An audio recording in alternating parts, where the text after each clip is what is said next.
Homeopathy चिकित्सा पद्धति के जनक डॉक्टर सैम्यूल हैनीमन के 270वें जन्मदिवस के उपलक्ष्य में एक भव्य और श्रद्धापूर्ण आयोजन किया गया, जिसका आयोजन द्वापा होम्योपैथिक स्टडी सर्कल जालंधर द्वारा होटल प्रेसिडेंट सिविल लाइंस में किया गया, जहां पंजाब भर से आए हुए होम्योपैथिक विशेषज्ञों और चिकित्सकों ने अपनी गरिमा में उपस्थिति दर्ज करवाई।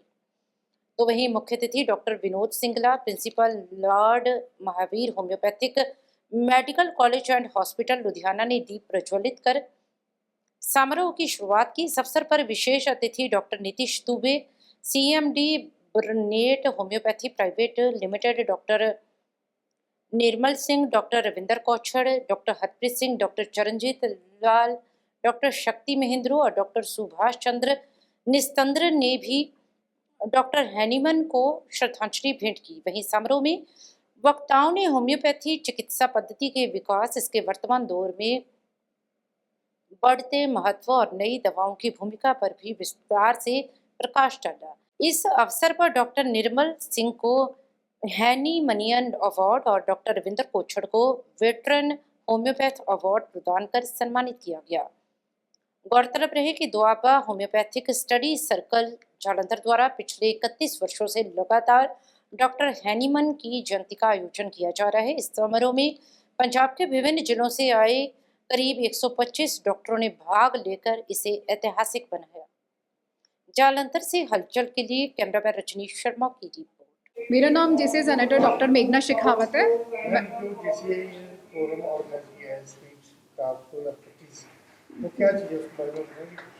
स्पीच क्राफ्ट जेसीआई इंडिया का एक प्रीमियम ट्रेनिंग प्रोग्राम होता है जो बेसिक लेवल पे होता है। अगर आप ट्रेनर बनने की इच्छा रखते हैं या स्पीकर बनने की इच्छा रखते हैं तो यहाँ से आप वो गुण सीख सकते हैं, यहाँ से वो कला सीख सकते हैं जो जिससे आप अपनी स्पीच को, यानी कि आप स्टेज पे जब भी माइक दिया जाता है कहीं ना कहीं ये फैक्टर होता है कि मैं स्टेज पे जाके कैसे बोलूँ। लेकिन अगर आप स्पीच क्राफ्ट जैसे प्रोग्राम्स करते हैं तो ये गुण आप में आ जाता है। जो स्टेज फियर होता है, फियर फैक्टर हमारा हट जाता है, हम कॉन्फिडेंटली जाके स्टेज पे बात कर सकते हैं। तो ये एक ऐसा लाइफ चेंजिंग प्रोग्राम है जहाँ आप पर्सनालिटी डेवलपमेंट कर सकते हैं, ग्रूमिंग कर सकते हैं अपनी। जेसीआई का क्या मोटिव क्या है? जेसीआई का मोटिव है लीडरशिप डेवलपमेंट अपॉर्चुनिटीज़, यानी कि समाज में एक ऐसे लीडर्स बनाए जो जिनमें ऐसी काबिलियत हो कि वो बिज़नेस में भी बहुत अच्छा कर पाए, सोशल लीडर्स भी अच्छे बने। अगर हम पॉलिटिक्स में भी देखें तो हमारे जेसीआई से बहुत सारे ऐसे लीडर्स निकले हैं जो पॉलिटिक्स में कहीं पे चीफ मिनिस्टर हैं, कहीं अच्छा काम कर रहे हैं। इसके अलावा कुछ ऐसे दायित्व होते हैं जो हम अपनी अलग अलग पोस्ट पे निभाते हैं, बिजनेस मैनेजमेंट जैसे बताया। इसके अलावा पीआर प्रोग्राम्स आप कर सकते हैं, यानी कि शहर में या आप अपने स्टेट पे बहुत बड़े प्रोग्राम्स भी ऑर्गेनाइज कर सकते हैं। यहाँ पे फंड रेजिंग प्रोग्राम्स भी होते हैं। हम रूट लेवल पे जाके भी काम करते हैं जहाँ पे हमारी नीड होती है, नीड एनालिसिस करके हम काम करते हैं। तो जेसीआई हर सेक्टर में काम करता है, छोटे लेवल से लेके बड़े लेवल तक की भी हम अप्रोच करते हैं जहाँ पे जिस तरह का काम है। जेसीआई इंडिया को लास्ट ईयर 75 साल हो गए हैं, यानी कि डायमंड हमने एनिवर्सरी सेलिब्रेट की थी इसकी, तो ये 76th ईयर है जेसीआई का। कॉज क्या था शुरू करने का?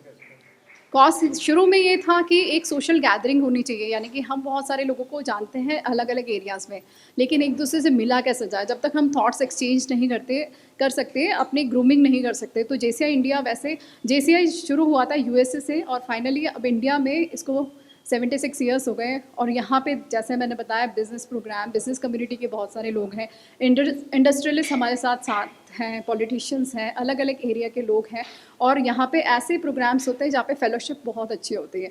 ਅੱਜ ਦੇ ਦਿਨ ਵਿੱਚ ਦੱਸਣਾ ਚਾਹੁੰਦਾ ਹਾਂ ਕਿ ਅੱਜ ਅਸੀਂ ਡਾਕਟਰ ਸੈਮੂਅਲ ਹਨੀਮਨ ਜੋ ਕਿ ਹੋਮਿਓਪੈਥੀ ਦੇ ਬਾਨੀ ਸਨ ਦਾ 270ਵਾਂ ਜਨਮ ਦਿਨ ਬੜੀ ਸ਼ਰਧਾ ਅਤੇ ਪੂਰਵਕ ਨਾਲ ਜਲੰਧਰ ਵਿਖੇ ਮਨਾ ਰਹੇ ਹਾਂ। ਅੱਜ ਸਾਡੇ ਕੋਲ ਪੰਜਾਬ ਦੇ ਵੱਖ-ਵੱਖ ਜ਼ਿਲ੍ਹਿਆਂ ਤੋਂ ਲਗਭਗ 100 ਤੋਂ ਜ਼ਿਆਦਾ ਡਾਕਟਰ ਇਸ ਪ੍ਰੋਗਰਾਮ ਵਿੱਚ ਸ਼ਾਮਲ ਹੋ ਗਏ ਹਨ।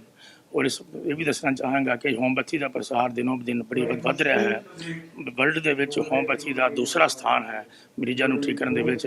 ਡੇਲੀ ਰੋਜ਼ਾਨਾ ਵੀ ਚਾਹੇ ਅਸੀਂ ਡਿਸਪੈਂਸਰੀ ਦੀ ਗੱਲ ਕਰੀਏ, ਚਾਹੇ ਕਲੀਨਿਕ ਦੀ ਗੱਲ ਕਰੀਏ, ਮਰੀਜ਼ਾਂ ਦੀ ਗਿਣਤੀ ਦਿਨ ਬ ਦਿਨ ਵੱਧਦੀ ਜਾ ਰਹੀ ਹੈ। ਇਸ ਵੱਧਦੀ ਹੋਈ ਨੂੰ ਦੇਖ ਕੇ ਪੰਜਾਬ ਸਰਕਾਰ ਅਤੇ ਬਾਕੀ ਕੇਂਦਰ ਸਰਕਾਰ ਨੇ ਵੀ ਫੈਸਲਾ ਕੀਤਾ ਹੈ ਕਿ ਇੱਕ ਛੱਤ ਥੱਲੇ ਸਾਰੀਆਂ ਸਿਸਟਮ ਨੂੰ ਇਕੱਠੇ ਕਰਨ ਦਾ ਫੈਸਲਾ ਕੀਤਾ ਗਿਆ ਹੈ। ਔਰ ਹੁਣ ਬਹੁਤ ਸਾਰੀਆਂ ਹੋਮਿਓਪੈਥਿਕ ਡਿਸਪੈਂਸਰੀਆਂ ਸਿਵਲ ਹਸਪਤਾਲ ਵਿੱਚ, ਮੁੱਢਲਾ ਸਿਹਤ ਕੇਂਦਰ ਵਿੱਚ ਖੁੱਲ੍ਹ ਚੁੱਕੀਆਂ ਹਨ। ਹੋਮਿਓਪੈਥੀ ਇੱਕ ਇਸ ਤਰ੍ਹਾਂ ਦੀ ਸਾਇੰਸ ਹੈ ਜਿਹੜੀ ਕਿ ਇਸ ਟਾਈਮ 'ਤੇ ਵਰਲਡ 'ਚ ਨੰਬਰ 2 'ਤੇ ਆ ਚੁੱਕੀ ਹੈ। ਔਰ ਇਹਦੇ 'ਚ ਮੇਨ ਚੀਜ਼ ਹੈ ਕਿ ਕਰੋਨਿਕ ਤੋਂ ਕਰੋਨਿਕ ਔਰ ਅਕਿਊਟ ਤੋਂ ਅਕਿਊਟ ਕੇਸਿਸ ਵੀ ਠੀਕ ਕੀਤੇ ਜਾ ਸਕਦੇ ਹਨ। ਔਰ ਅੱਜ ਇਹਦੀ ਜਿਹੜੀ ਵੈਲਿਊ ਆਮ ਪਬਲਿਕ ਵਿੱਚ ਇੰਨੀ ਜ਼ਿਆਦਾ ਫੇਮਸ ਹੋ ਚੁੱਕੀ ਹੈ ਸਾਇੰਸ ਕਿ ਜਿਵੇਂ ਦਿੱਲੀ ਜਾਂ ਵੱਡੇ ਵੱਡੇ ਸ਼ਹਿਰਾਂ 'ਚ ਇਸ ਟਾਈਮ 55% ਤੋਂ ਵੀ ਉੱਪਰ ਲੋਕ ਹੋਮੋਪੈਥੀ ਲੈ ਰਹੇ ਹਨ ਔਰ ਹੋਮੋਪੈਥਿਕ ਸਾਇੰਸ ਆਪਣੇ ਆਪ ਵਿੱਚ ਇੱਕ ਵਿਲੱਖਣੀ ਇਸ ਤਰ੍ਹਾਂ ਦੀ ਸਾਇੰਸ ਹੈ। ਇੱਕ ਤਾਂ ਜਿਹੜੇ ਮਾਸਿਸ ਵਾਸਤੇ ਸਾਡਾ ਜਿਹੜਾ ਟ੍ਰੀਟਮੈਂਟ ਹੈ ਬਹੁਤ ਹੀ ਨੋਮੀਨਲ ਜਿਹਾ ਹੈ, ਫਿਰ ਜਿਹੜਾ ਪੈਸੇ ਦੇ ਲਾਇਕ, ਔਰ ਠੀਕ ਹੋਣੇ 'ਚ ਇਹਦਾ ਬਹੁਤ ਹੀ ਈਜ਼ੀਲੀ ਬੰਦੇ ਠੀਕ ਹੁੰਦੇ ਔਰ ਵੱਡੀ ਤੋਂ ਵੱਡੀ